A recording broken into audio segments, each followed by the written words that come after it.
Laurence Boccolini revient sur les malveillances vécues à cause de son rôle de méchante dans Le Maillon Faible. Samedi 19 avril, elle s'est confiée dans 50 Inside. Figure emblématique du petit écran, Laurence Boccolini s'est imposée grâce à sa voix reconnaissable entre mille, son humour piquant et son authenticité désarmante.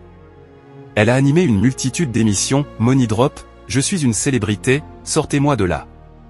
Le grand concours des animateurs, mais c'est un programme en particulier qui va réellement la propulser. Lancé en 2001 sur TF1, Le Maillon Faible devient un phénomène, et cela, en grande partie grâce à Laurence Boccolini.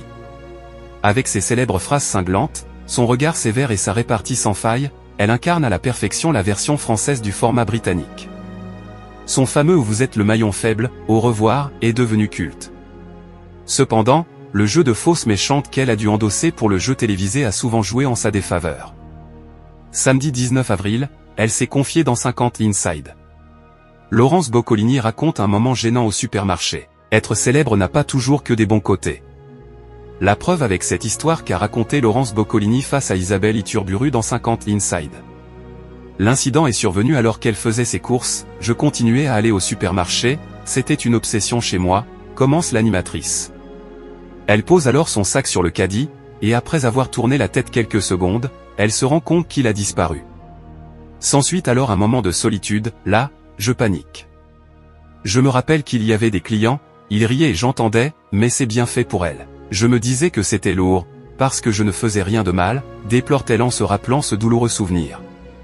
Laurence Boccolini fait des révélations sur Le Maillon Faible. L'animatrice ne comprend pas les critiques, puisqu'elle devait endosser un rôle dans Le Maillon Faible. D'ailleurs, les candidats semblaient apprécier ses remarques cinglantes, ils étaient très demandeurs.